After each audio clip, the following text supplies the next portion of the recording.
और उसके अनुग्रह के लिए, उसके प्रेम के लिए। जैसा कि हम लोग वचन में इस बात को सीख रहे हैं, देख रहे हैं और समझ रहे हैं।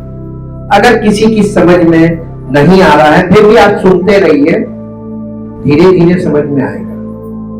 ये वचन जो आपके पास पहुंच रहा है, ये मनुष्य के माइंड की बातें है ही नहीं जो एक बार में समझ में आ जाए। कई बार आपको 10 साल लगेगा, 10 साल के बाद समझ में आएंगी। कलीसिया में 10 साल लोगों को 10 साल के बाद उनको परमेश्वर के वचन समझ में आना शुरू होते हैं। जब वो सुन सुन के पक जाएंगे, तब समझ में आएगा। आप चाहेंगे कि अभी तुरंत बस पहली बार सुने और समझ में आ जाए, नहीं आएगा। उसका कारण क्या कारण है? हम आज एक और नए लेवल में आगे जाएंगे, कल से फिर उस नए लेवल में चलने लगेंगे।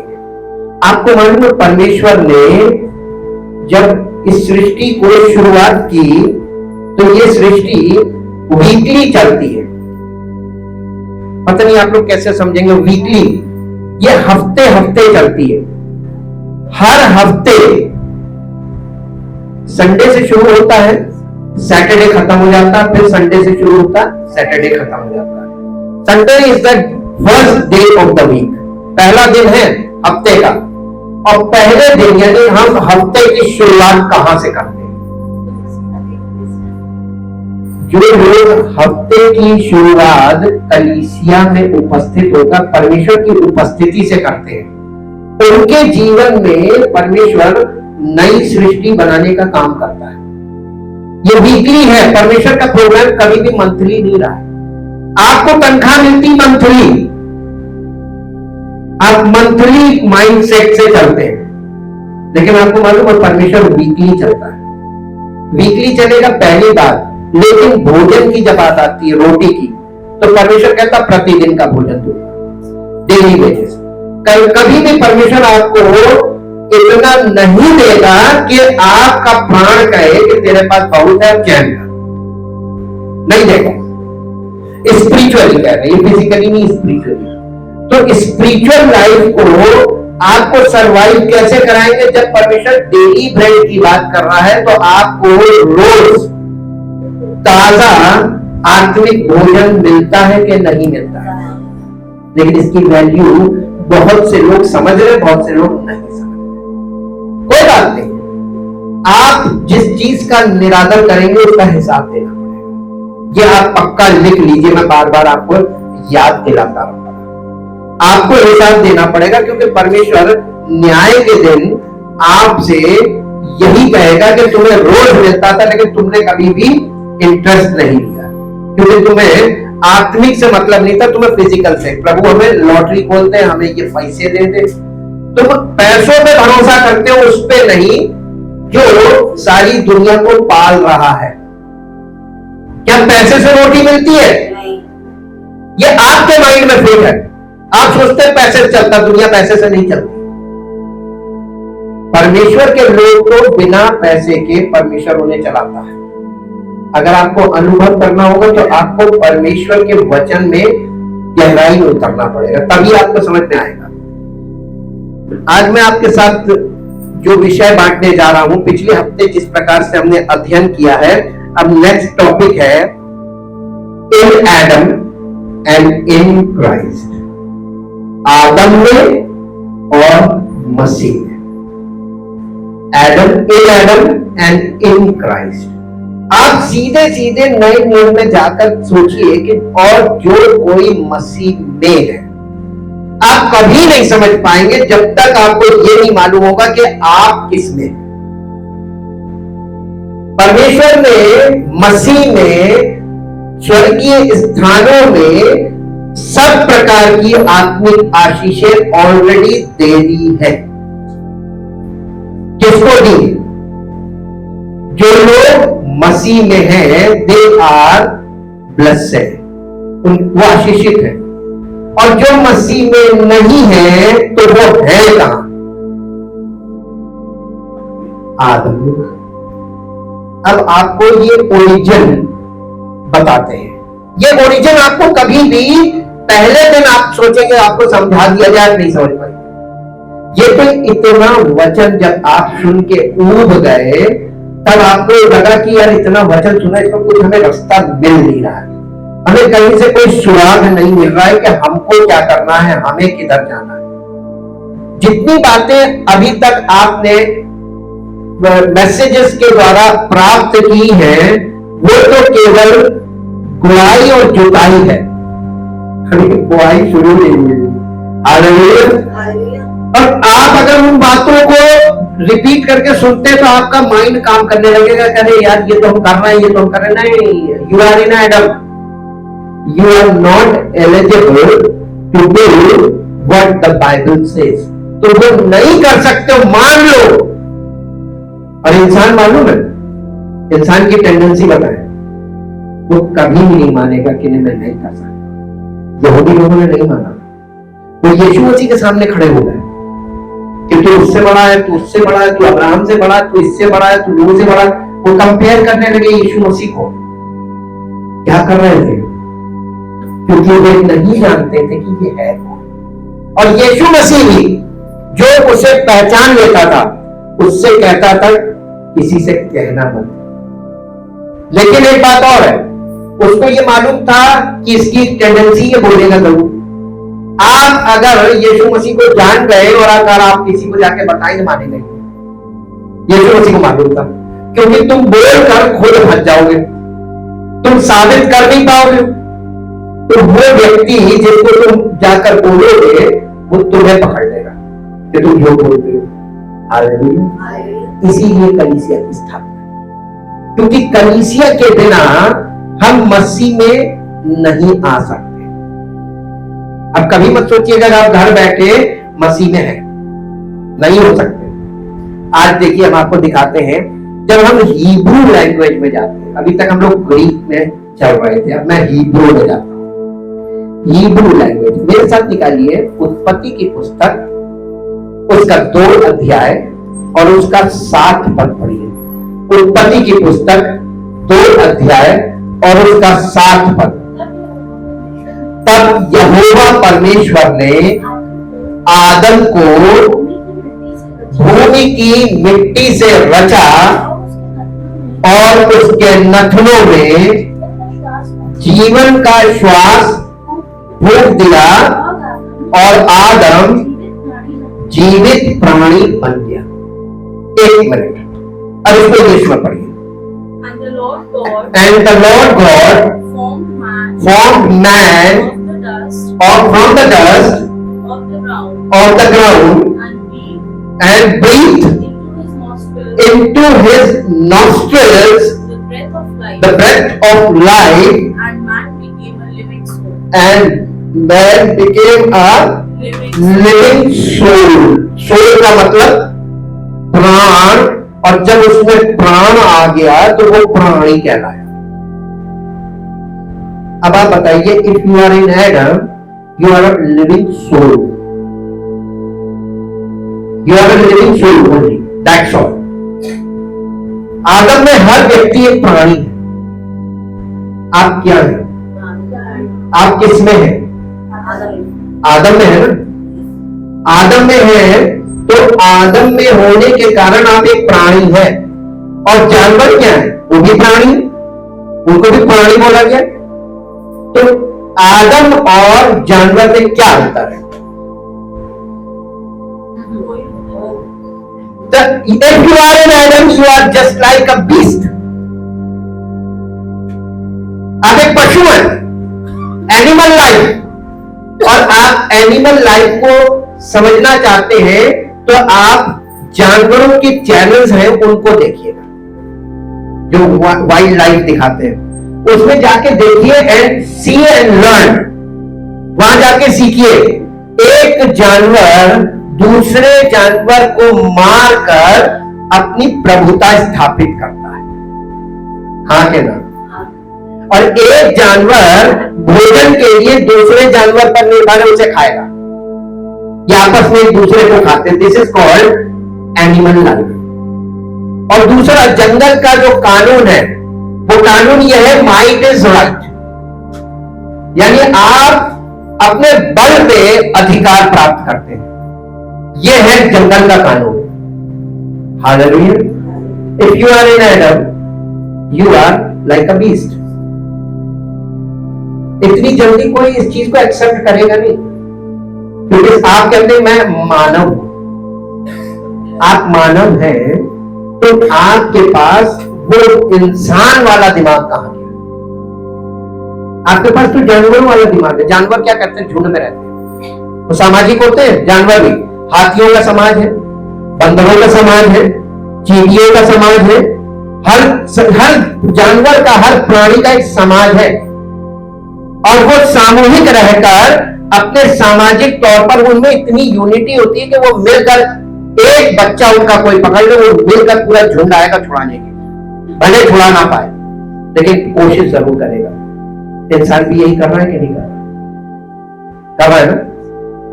वो अपने झुंड से, वो शेरों के मुंह से अपने बच्चे को बचा लेते हैं, लेकिन अगर खाई में गिर जाए नहीं बचा पाए। कई बार शेरों से भी नहीं बचा पाते, शेर खा ही जाता है। ये एक लाइफ दिखाई गई है बाइबल में। यहां पर जो हिब्रू वर्ड यूज किया गया है, वो वर्ड यूज किया है आशा। And God made man. English में क्या लिखा है? फिर से पढ़िए। And the Lord God formed man या मेड मैन। हिंदी में क्या लिखा है? हिंदी में क्या लिखा है? और यहोवा परमेश्वर ने आदम को भूमि की मिट्टी से रचा। सिंपल इंग्लिश में जाएंगे, God made man with his hands. Something God is doing with his hands. वो अपने हाथों से कुछ कर रहा है। परमेश्वर ने पूरी सृष्टि की रचना अपने मुंह से करी, बोलकर, लेकिन आदम को उसने अपने हाथों से बनाया। हालेलुया। तो कौन इंपॉर्टेंट है? परमेश्वर के लिए कौन इंपॉर्टेंट था पूरी सृष्टि में? आदम। और आपको मालूम, उर्दू में लिखा है परमेश्वर ने आदम को अशरफुल मखलूकात बनाया, the best of the creation, his own image. परमेश्वर ने अपनी इमेज को आदम में रखा। Adam is a image bearer of God. Hallelujah. But Adam made by the hand of God. परमेश्वर के हाथों से बनाया हुआ है। और परमेश्वर ने उसको जीवन कैसे दिया? कैसे श्वास फूका? उसके नथनों में, आप इंग्लिश में पढ़ेंगे, and God breathed into his nostril. इसका लिटरल ट्रांसलेशन बताइए। परमेश्वर ने उसके नथनों में जाके सांस ली, ब्रीथ्ड। परमेश्वर ने जाके सांस ली और आदम की सांसें चलने लगी। परमेश्वर ने आदम के अंदर अपना श्वास डाल दिया। अगर हम और थोड़ा सा इसको रिफाइन करें तो परमेश्वर ने अपनी सांस आदम में डाली। Then Adam being a living soul। आपको ये फॉर्मेशन कभी नहीं समझ में आएगा, क्योंकि आप फिजिकल माइंड से एक स्त्री से उत्पन्न हुए हैं, इसलिए आप इस बात को नहीं समझ रहे। आदम से पहले कोई मनुष्य हो तो बता दीजिए। This is the first man, पहला आदमी। इसको किसने बनाया? कैसे बनाया? अपने हाथों से। कैसे बनाया? किस चीज से बनाया? भूमि की मिट्टी से बनाया। और उसको जीवन कैसे मिला? परमेश्वर ने अपनी श्वास उसके अंदर फूंक दी, यानी परमेश्वर ने आदम में दम फूंका और आदम सांस लेने लगा। लिविंग सोल का मतलब ब्रीदिंग एनिमल, वो ब्रीथ करने लगा। This is called Asha in Hebrew. अब एक और पद निकाल के पढ़िए, और इसका 7 के बाद 8 भी पढ़ दीजिए। और यहोवा परमेश्वर ने पूर्व की ओर अदन में एक वाटिका लगाई, और वहां आदम को जिसे उसने बनाया था रख दिया। वहां पे एक वाटिका बनाई और उसमें आदम को रख दिया ताकि वो उसमें काम करे और उसकी देखभाल करे। आगे यही लिखा हुआ है ना। तो परमेश्वर ने आदम को क्या काम दिया? ताकि वाटिका बना के दी कि इसमें काम करो। क्या काम करो?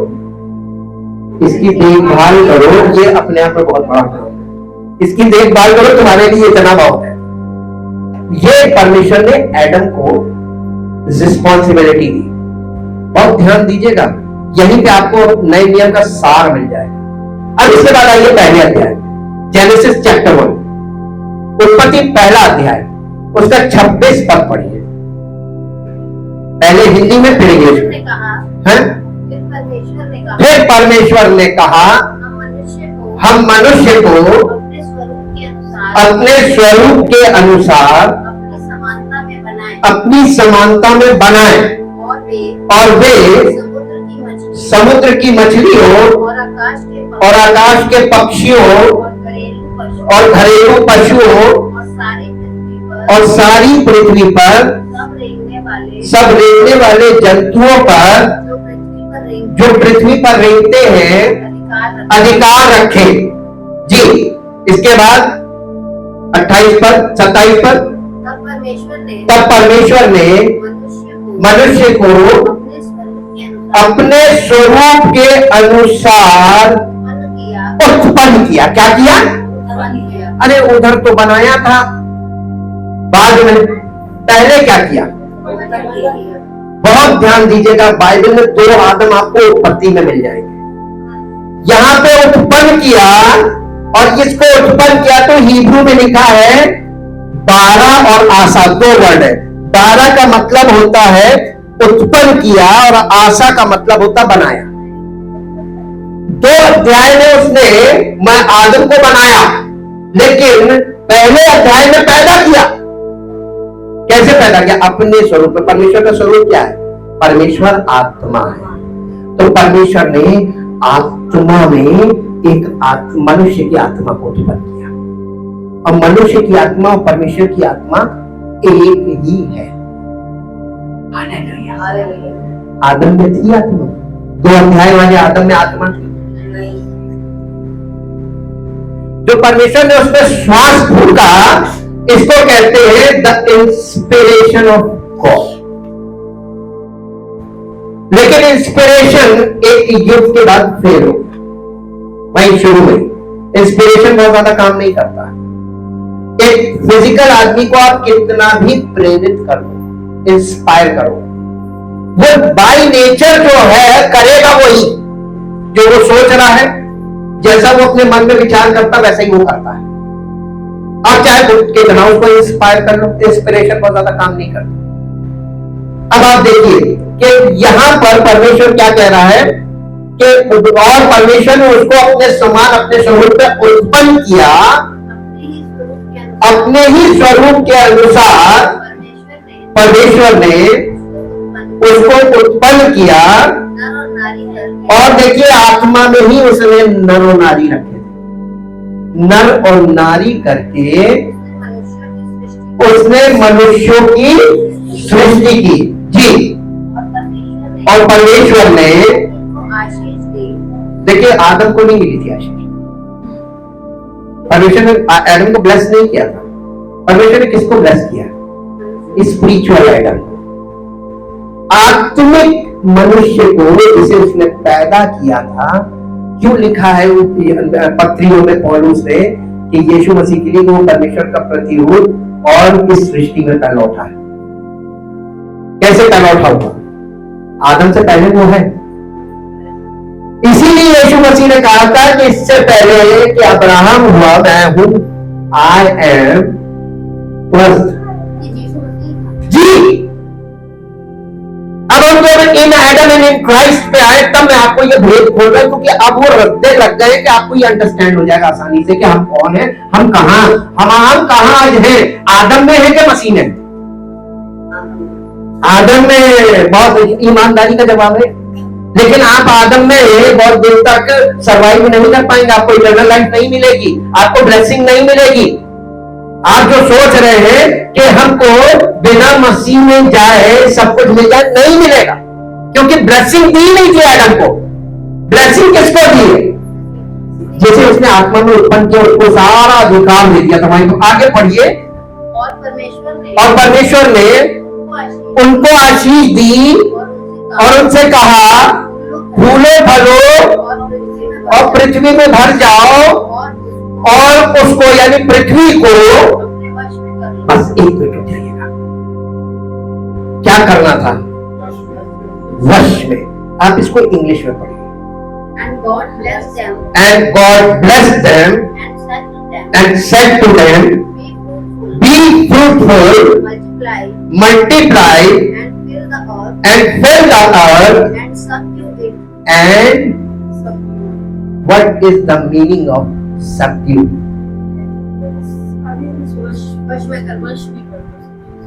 वश में करने का मतलब सारी सृष्टि का अधिकार तुम्हारे पास है। हालेलुया। अब ये अधिकार आदम को नहीं दिया। आदम को नहीं दिया। मालूम क्यों? परमेश्वर को मालूम था कि आदम का पतन होगा और पतन होगा तो ये सारा अधिकार शैतान के हाथ में चला जाएगा। तो शैतान को अधिकार ना जाए। आप ये देखिए, इसको ऐसे समझिए, एग्जाम्पल ले लीजिए। आपके घर में एक छोटा सा बच्चा हो, आप बड़ी प्रॉपर्टी बनाइए और उस बच्चे के नाम कर दीजिए। कोई भी आप लोगों को मार के बच्चे को अपने कब्जे में लेगा और सारी प्रॉपर्टी लेगा। हालेलुया। तो इमेच्योर के नाम प्रॉपर्टी नहीं होनी चाहिए। क्यों? माता पिता इमेच्योर बच्चों के नाम कुछ नहीं करते। कुछ अकल ले लीजिए। भावनात्मक इंसान बहुत बड़ा भावुकता का प्राणी है, भावुक प्राणी है। वो भावुकता में एक ये भी नहीं सोचेगा कि इसके नाम, इसको हमें ये सब चीजें अभी देनी चाहिए कि नहीं। इतना भावुक होता है, सब उसके नाम करते ले। अब बस वो करके तुम देगा, बच्चे की जान खतरे में आ जाएगी। हालेलुया। परमेश्वर ने ऐसा नहीं किया और उसका परिणाम आप देख रहे हैं कि परमेश्वर ने पृथ्वी, शैतान, मनुष्य को पृथ्वी का अधिकार दिया था, आदम को, कि तुम यहाँ पर रहो, काम करो, इसे कल्टीवेट करो, इसको बढ़ाओ, इसमें काम करोगे तो ये फलवंत होगी और खूब तुम्हारी बढ़ती होगी। लेकिन आदम वहीं फेल हो गया। लेकिन जब आप फर्स्ट चैप्टर में आते हैं, यहाँ पर जो जिसको उसने पैदा किया, मनुष्य को रूप में आत्मा में उत्पन्न किया, वहां पर आप देख रहे हैं उसने उसको सारा अधिकार भी दिया और उससे कहा, ये अधिकार तुम इस चीज पर अधिकार कर लो पृथ्वी पर। हालेलुया। और सारे जीव जंतुओं पर उसका अधिकार। अब आप यीशु मसीह की लाइफ में देखिए, यीशु मसीह की लाइफ में किस जीव ने उसको नुकसान पहुंचाया? एक बार टैक्स देने की बात आई, मंदिर का टैक्स देना था। एक चेला आया, कहने लगा मंदिर का टैक्स, कहने लगा वैसे हमको टैक्स देना नहीं चाहिए, लेकिन फिर भी कोई ठोकर ना खाए, मैं टैक्स दूंगा। यीशु मसीह ने कहा, यीशु मसीह ने कहा कि उसका चेला बहुत परेशान था, पता नहीं यीशु मसीह पैसा कहां से लाए, कोई जॉब तो करता नहीं। हमको वहां से यही देखना चाहिए कि यीशु मसीह सृष्टि का मालिक है और मालिक कभी काम नहीं करता, शासन करता है। उसने अपने चेले से कहा, जाओ बंसी डालना, जो मछली आएगी पहली मछली, उसका मुंह खोलना, उसमें सिक्का मिलेगा तुमको सोने का, 2 सिक्के मिलेंगे, अपना मेरा टैक्स जमा कर दे। हालेलुया। यीशु मसीह ने प्रोविजन बना दिया। अगर आप उस पर विश्वास करते, किस पर? केवल मुंह से ना कहिए कि हम विश्वास करते, आप परिवर्तित हो जाइए कि वाकई में आप मसीह में हैं, तो आपको कभी मांगना नहीं, किसी के आगे नहीं कहना पड़ेगा मेरी मदद, क्योंकि प्रोविजन वो बनाता है। हालेलुया। Learn this lesson. आप मांग के पाना चाहते हैं या आप चाहते हैं कि आप उसके हो जाएं ताकि वो अपनी जिम्मेदारी आपकी जीवन। एक पति की जिम्मेदारी होती है पत्नी की आवश्यकताओं को पूरा करना। आवश्यकता बोला, अभिलाषा ही नहीं, डिजायर्स कोई आदमी नहीं पूरी कर सकता, ना कोई बाप अपने बच्चों की कर सकता है, ना कोई पति अपनी पत्नी की कर सकता है, लेकिन आवश्यकताओं की बात है।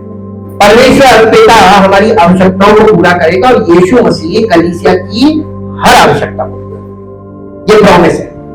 अब आप देखिए कि यहां पे 12 और आशा, एक पहला आदम कौन सा, उत्पत्ति 1 में कौन सा आदम है जो उत्पन्न हुआ, हाँ।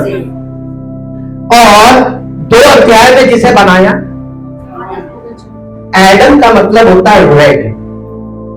रेड, आपको मालूम है जब परमेश्वर ने आदम को बनाया था, ये एक्चुअली सोल, वहां पे लिखा है लिविंग सोल, और सोल जो है वो हमारा इनर मैन है। तो वहां पे जो एडम है वो इनर मैन है, उसमें स्किन नहीं देखेंगे आप। रेड, एडम का मतलब रेड, रेड का मतलब जिसपे स्किन नहीं चढ़ी हुई। अब आप कहेंगे ये कैसी बात कर रहे हैं आप, हाँ हम नहीं कर रहे, ये बाइबल कर रही है।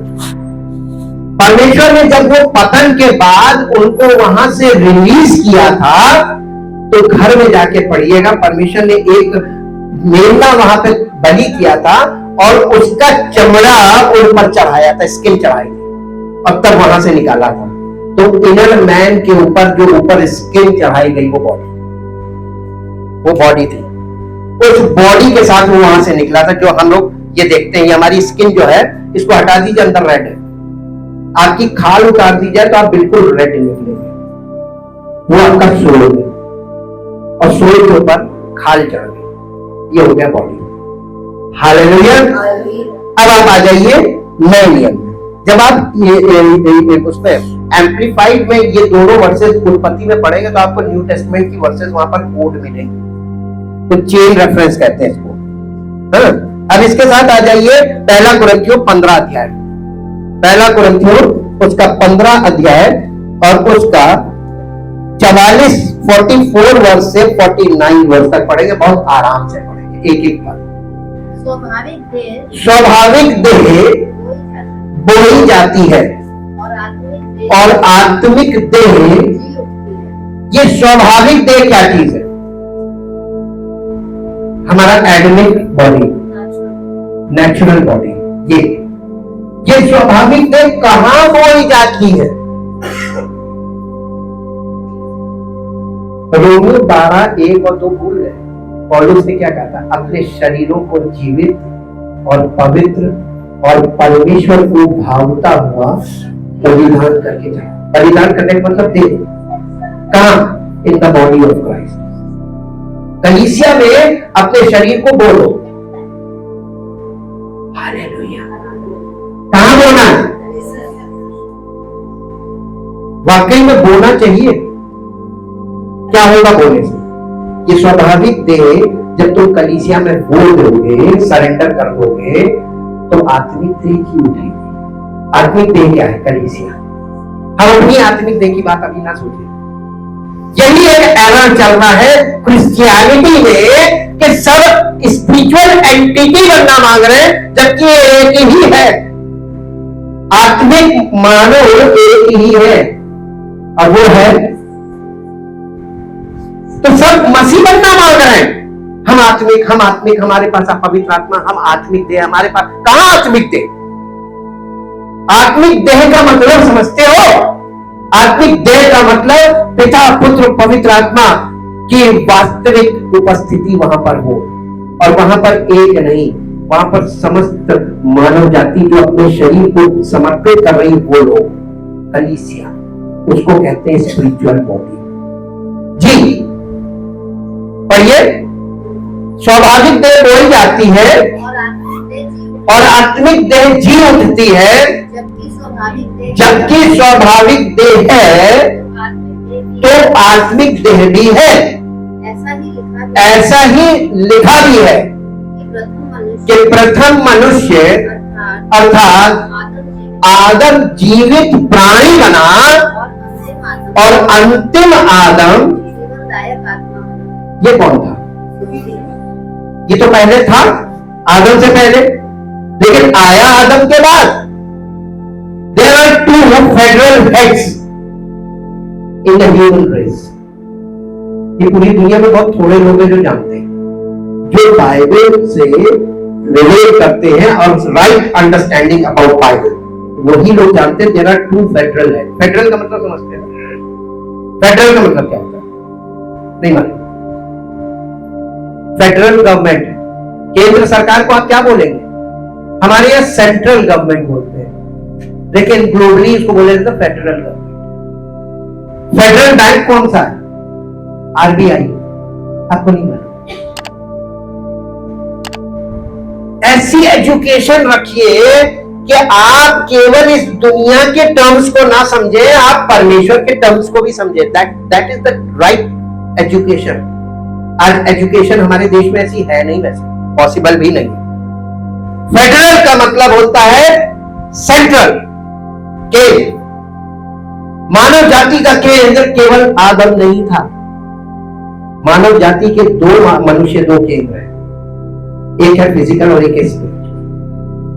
पहले का रूप सबने धारण कर लिया, दूसरे का नहीं जी, हमको जरूरत नहीं है।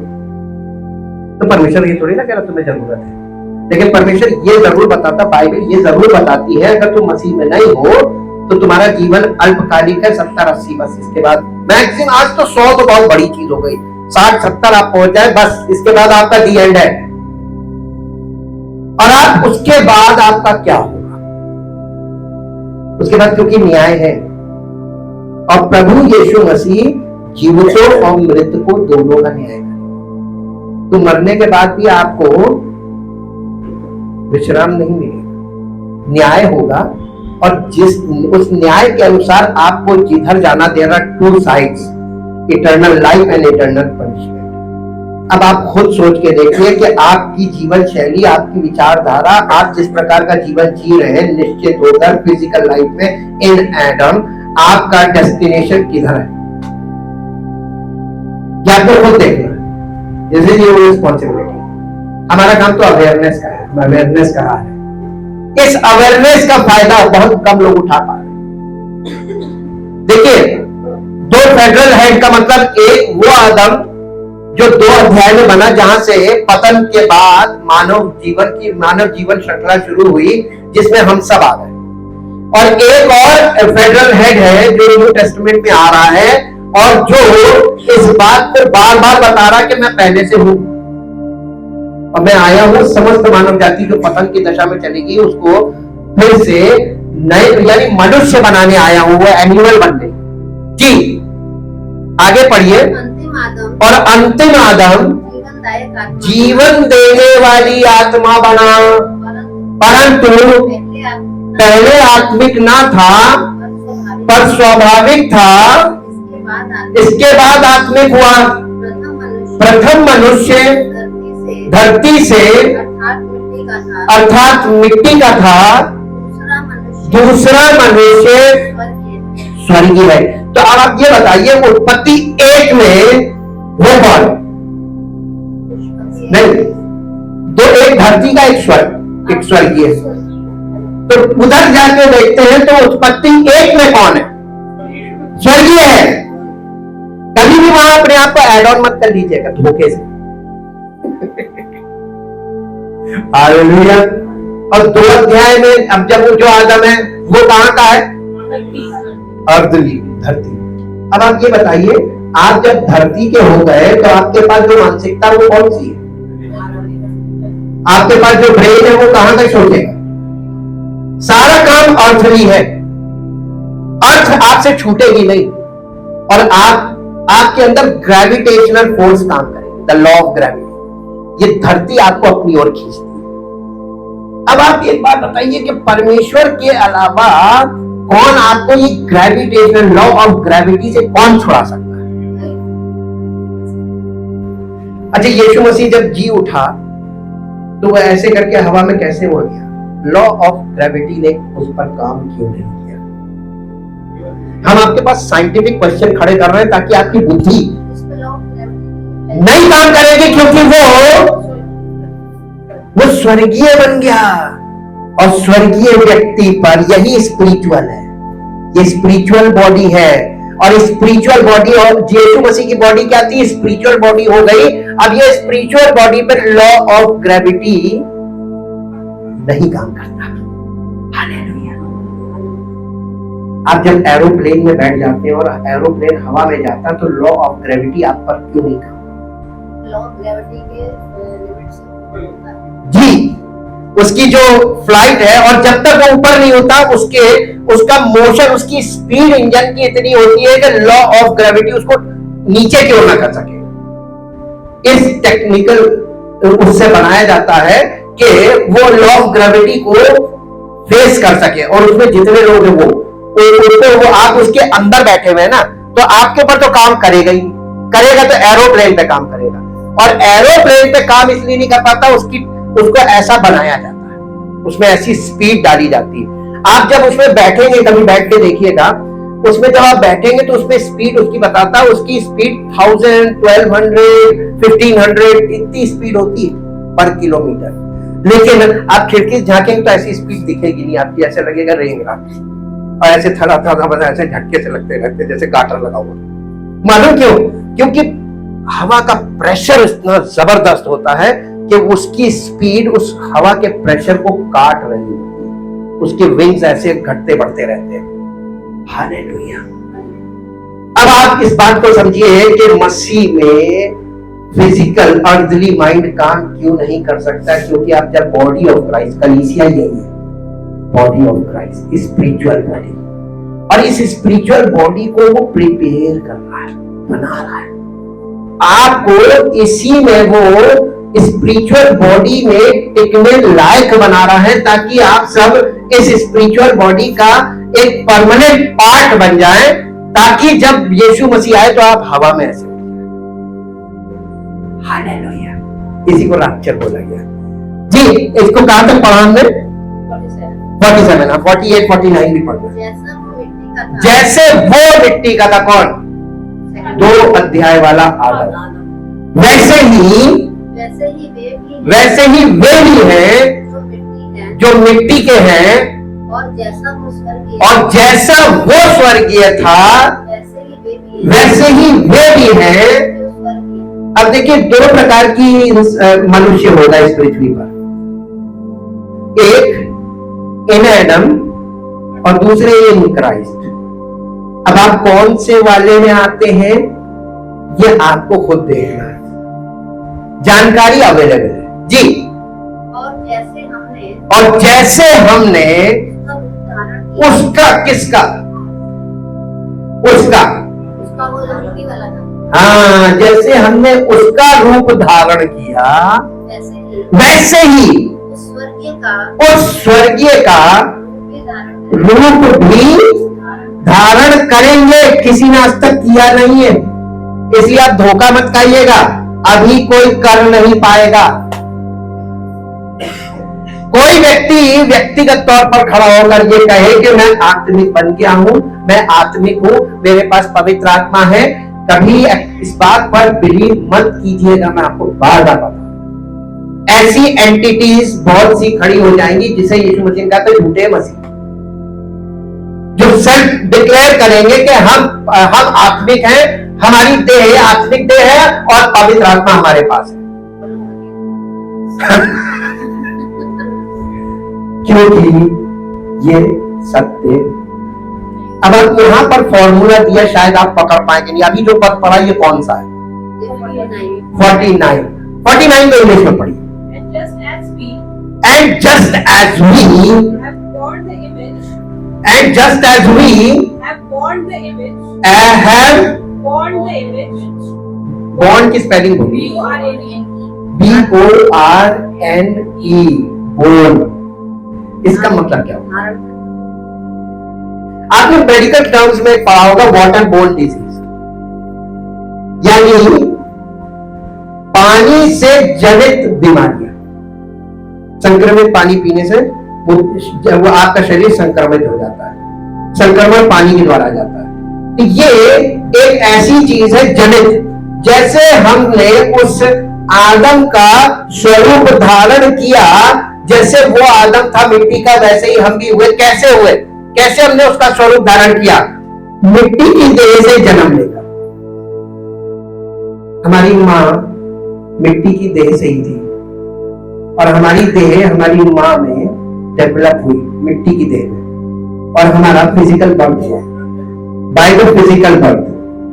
जैसे हमने आदम के द्वारा फिजिकल बर्थ से उसका स्वरूप धारण किया, वैसे ही आगे इंग्लिश में, born the image of born the image of the man, dust, of dust, so shall be, and so let us also bear the image of the man of जैसे आपने जन्म लिया आदम की श्रेणी से, आदम के शरीर से, एडमिक नेचर में आप पैदा हुए, एडमिक फैमिली में, वैसे ही आप स्पिरिचुअल बॉडी में स्पिरिचुअली बॉर्न अगेन होंगे for the spiritual family. You are in Christ. Comparative बताया, बिल्कुल इजी कि मूर्ख को भी समझ में आ जाए, लेकिन किसी ने ध्यान से कभी पढ़ा ही नहीं और न कभी इस बात पर किसी ने ध्यान लगाया. सब रिलीजियोसिटी में फंसे रहे, धार्मिकता में, रिलीजन में फंसे रहे कि हमें कितनी प्रार्थना करनी चाहिए, हमें कितना उपवास करना चाहिए, हमें क्या करना चाहिए, क्या नहीं करना चाहिए. इन्हीं बातों में आज तक लगे हुए और ये सब चीजें परमेश्वर की ओर से है.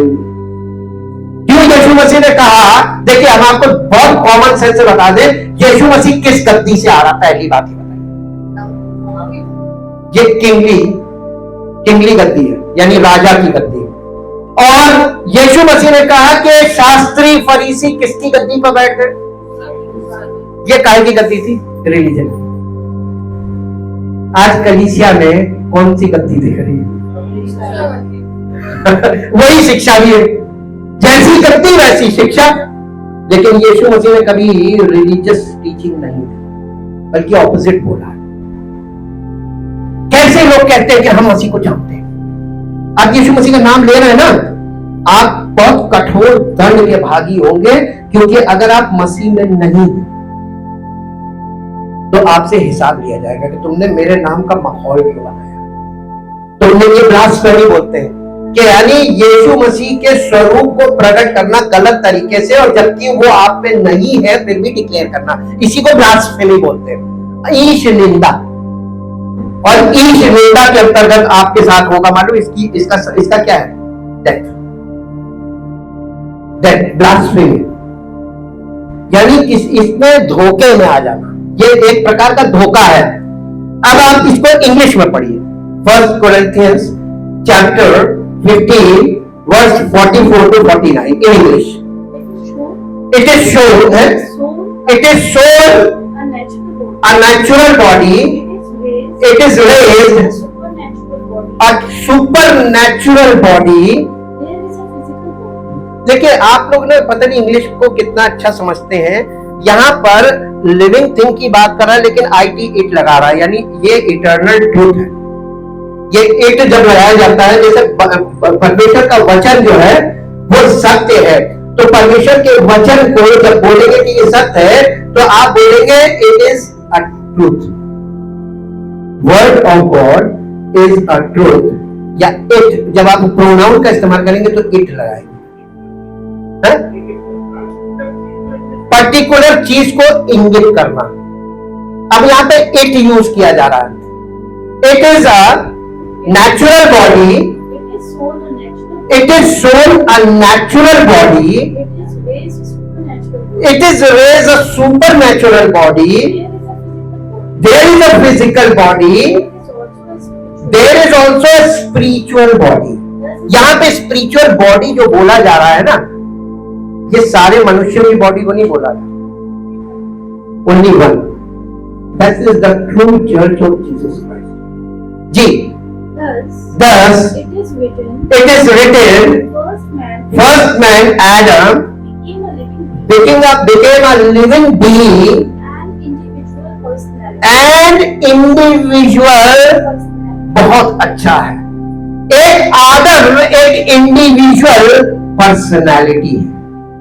अब आप ये बताइए, we all are in Adam, we all are individual personality है कि नहीं?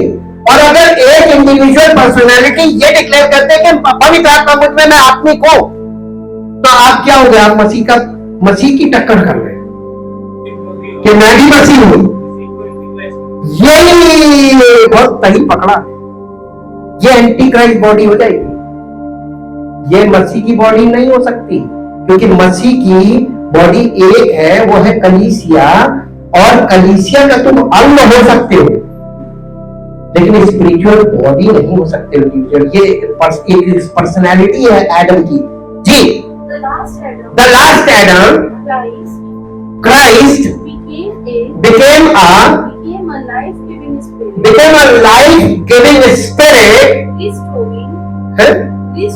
restoring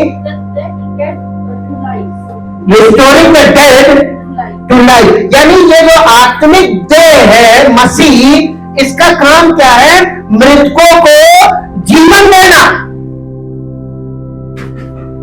ये क्या हो सकता है?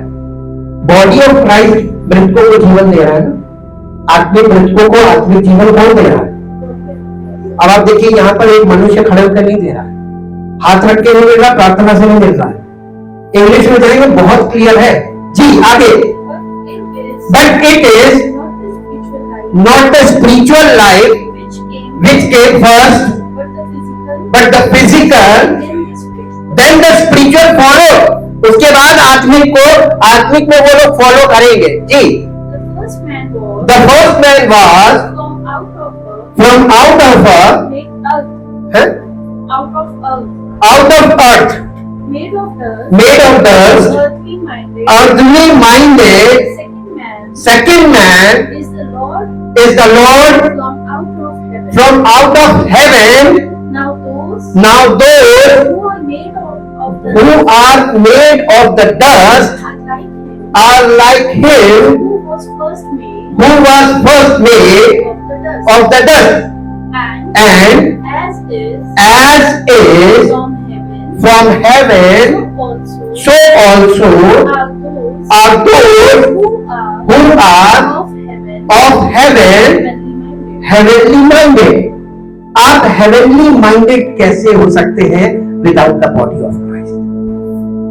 इसलिए जब आप इफिसियों 1 चैप्टर 3 वर्स में जाते हैं और परमेश्वर ने मसीह में स्वर्गीय स्थानों में सब प्रकार की आत्मिक आशीषें दे दी, किसको मिलेंगे?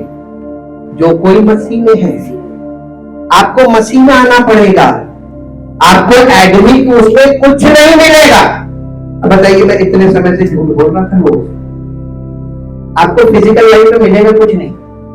भक्त मत बनो, प्रभु को अपने आप को समर्पित कर दो। वो तुम्हें अपनी संतान बनाना मांग रहा है, उसको भक्त नहीं चाहिए। भक्त दुनिया में बहुत है। भक्त बनना तो कहीं भी जाकर जहां भक्त है वहां चले। अगर परमेश्वर के वारिस बनना चाहते हो, परमेश्वर के पुत्र पुत्री बनना चाहते हो, तो कलीसिया। परमेश्वर आपको क्या बनाना चाह रहा है और आप क्या बन रहे हैं, ये जानना बहुत जरूरी है। पहला कुरिन्थियों 15 अध्याय का 22 पद पढ़िए, हिंदी में फिर इंग्लिश में। पहला कुरिन्थियों 15 अध्याय 22। और जैसे आदम में सब मरते हैं, वैसे ही मसीह में सब जिलाए जाएंगे। कौन? जो आदम में। क्या आपका आदम मरा? मसीह में आप जब कलीसिया में आते हैं तो आपको क्या करना है? आपके आदम को मरना है, एडमिक नेचर। लेकिन हम मालूम है, हमारा आदम जिंदा रहता है। तो आप मसीह में कभी जा ही नहीं सकते जब तक आदम जिंदा है। इसी को हृदय का खतरा बोला है। आदम का मर जाना और हमारा नया जन्म, नया स्वभाव, मसीही स्वभाव, स्वर्गीय स्वभाव हमारे अंदर डेवलप होना शुरू हो, इसी को लौट। जब तक आपके अंदर का वो फिजिकल मैन, जिसे ओल्ड मैन कहा गया है, वो मर ना जाए, वो आपकी इच्छाओं से भरा, आपकी अभिलाषाओं से भरा आपका मन है, आपका हृदय है, जिसे मरना है। क्योंकि ये एडमिक हार्ट, जब ये heart is the source of life, जब एडमिक हार्ट मर जाता है तो प्रभु हमें मसीह का हृदय देता है। इसी को यानी हार्ट ऑफ फ्लैश हो जाता है। तब आप परमेश्वर की संतान बन जाते हैं। कितने लोग बनना पसंद करेंगे? अगर आप ये 22 पद को पढ़ें तो यहाँ पे हमारे पुनरुत्थान की बात की गई है कि जैसे आदम में सब मरते हैं, वैसे मसीह में सब जिलाए जाएंगे। आगे ऑर्डर ऑफ रेजरेक्शन है, क्या लिखा है? परंतु हर एक अपनी अपनी बारी से, यानी एक साथ सब बॉर्न अगेन नहीं होंगे। कभी कोई बॉर्न अगेन होगा, कभी कोई बॉर्न अगेन, हर संडे कोई ना कोई बॉर्न अगेन होगा। डेली जो स्टडी जा रही है उनमें भी प्रतिदिन कोई ना कोई बॉर्न अगेन होगा। और जैसे जैसे आप बॉर्न अगेन होते जाएंगे बारी बारी, प्रत्येक मनुष्य अपनी बारी से पहला फल, आप पहले मसीह में पैदा हो, पहला फल मसीह, फिर मसीह के आने पर जब वो आएगा तो आप वो पूरी तरीके से स्पिरिचुअली मैच्योर हो जाएंगे। वैसे ही जैसे हमने कल आपको बताया था, कोकून में वो कैटरपिलर कोकून में जब बंद हो जाता है, फिर उसके पर उगाते, फिर वो बहुत स्ट्रगल करता है अपने पर से उस कोकून को फोड़ने के लिए, और जब उसके पर डेवलप होते होते होते होते मजबूत होते, एट लास्ट वो जब मारता है कोकून टूट जाता, तितली उड़ने लगती है। ऐसे ही हमारा रिजरेक्शन होगा। बिल्कुल एकदम साइंटिफिक वे में सब चीजें पिरो के रखी गई है। इसलिए बहुत जरूरी है वचन की सत्यता पर मन लगाएं। आपको क्या पसंद है और आप क्या विश्वास करना चाहते हैं, उससे आपका उद्धार होगा नहीं, न कर सकते। mere behavioral change is not sufficient to remedy the human condition। इसका मतलब ये हुआ कि मानवीय स्थिति को ठीक करने के लिए केवल व्यवहार परिवर्तन ही पर्याप्त नहीं है। क्या होना चाहिए? We need to remedy the human condition। Instead, बजाय इसके, we need a new heart and new nature, what the Bible calls regeneration or new birth, followed by ongoing or sanctification into Christ likeness। There is to be any true victory over sin in our lives। यानी इसका मतलब ये हुआ कि बजाय इसके एक नए हृदय और नए स्वभाव की आवश्यकता है, जिसे बाइबल नया जन्म या पुनर्जन्म नहीं, पुनर्जन्म, इसको इंग्लिश में बोलते हैं रीजेनरेशन। जनरेशन का मतलब क्या है? किसी चीज का फिर से उत्पन्न करना। और रीजनरेशन का मतलब क्या है? किसी चीज को जो पहले थी और खराब हो गई, जैसे कि हम आपको इसका एग्जांपल देंगे, थोड़ा टफ पॉइंट है रीजनरेशन। आप देखते हैं ग्राफ्टिंग का युग चल रहा है। आपके लिवर अगर खराब हो गया है तो आपको कोई लिवर डोनेट करेगा तो लिवर में आपका लिवर ट्रांसप्लांट लिखा जाता है, ट्रांसप्लांट। लेकिन आपको सच बताएं, ट्रांसप्लांट नाम की कोई चीज नहीं होती, धोखा मत खाइए। लिवर ट्रांसप्लांट को आप गूगल में सर्च करके स्टडी कर सकते हैं। लिवर ट्रांसप्लांट का मतलब समझते हैं? आपके लिवर को कोई भी व्यक्ति, जो जिंदा व्यक्ति है, वो अपना लिवर देगा तो उसका एक टुकड़ा निकाला जाएगा उसके लिवर का, और उस टुकड़े को निकालकर आपके लिवर से उतना टुकड़ा काट के वो टुकड़ा ग्राफ्ट किया जाएगा। और वो टुकड़ा जो है वो अच्छा सेहतमंद टुकड़ा होगा, धीरे धीरे वो आपके लिवर को सेहतमंद करेगा। इसी को कहते हैं ग्राफ्टिंग। जैसे एक पेड़ में कलम लगाई जाती, ग्राफ्टिंग। अच्छे पेड़ में आप बुरे पेड़ की एक डाल काट के लगा दीजिए, वो उसकी जाति बदल जाएगी। हालेलुया। मसीह में अन्य जातियों का कैसे कलम लगाने के द्वारा है कि नहीं है? कलम का मतलब ग्राफ्ट किया जाना। आपको मसीह की देह में एक जंगली जैतून को लाके ग्राफ्ट किया जा रहा है, धीरे धीरे आप उसके स्वभाव में परिवर्तन, इसी में ही जनरेशन। हालेलुया। अगर आप सिंपलिसिटी से नहीं समझ रहे हैं तो फिर समझाने का रास्ते सब बंद है, बाकी आपकी इच्छा। अब आप ये देखिए कि इस तरीके इस सिचुएशन में परमेश्वर ने देखा कि मनुष्य पूरी तरीके से करप्ट हो गया, तो उसने अपने पुत्र को इसलिए भेजा, सबसे पहले पापों का बलिदान क्या मालूम है? पापों की क्षमा के लिए। परमेश्वर माफ नहीं करता। कभी मत सोचिएगा परमेश्वर माफ करता है। अगर माफ करता होगा तो हमारे पापों के बदले में परमेश्वर का इकलौता पुत्र मारा गया। On behalf of that sacrifice we receive the forgiveness. हमें क्षमा कैसे मिल गई? On behalf of Jesus Christ. आपके लिए कोई मरा है? किसी ने आपकी दोष को अपने ऊपर ले लिया, मर गया। क्यों मरा? अब बताइए, परमेश्वर माफ करता है कि परमेश्वर सब्स्टिट्यूट की मैं माफ कर रहा हूं? आपके लिए किसी ने कहा कि नहीं, मैं इन सब के लिए मैं मारूंगा, इसलिए अब आप ये बताइए कि मसीह के अलावा आपको नहीं उद्धार मिल सकता? सारी पुस्तकें पढ़ लीजिए, उसके बाद आइए।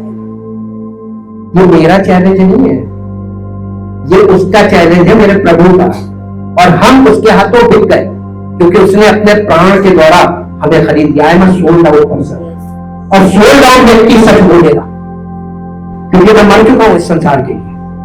मुझे नहीं चाहिए शोहरत, मुझे नहीं चाहिए किसी का सब कोई सब्सक्राइब करे, कोई फॉलो करे, ये सब मुझे नहीं चाहिए। मुझे व्यूअरशिप नहीं चाहिए, क्योंकि वो महान है और मैं उसके पाले में तब तक रहूंगा। अनादर उसका हुआ था, अनादर उसके सच्चे मानने वालों का भी। तिरस्कार उसका हुआ था, तिरस्कार उसके सच्चे मानने वालों का भी होगा। लेकिन कब तक? वो समय आ रहा, उसका समय आ रहा है।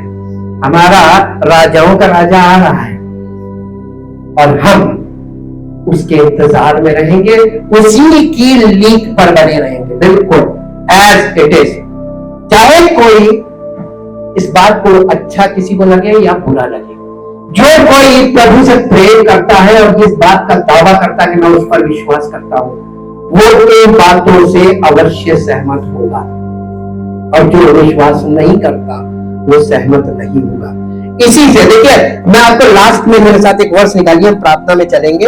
पहला यूहन्ना और उसका 5 अध्याय निकालिए, लास्ट वर्ष।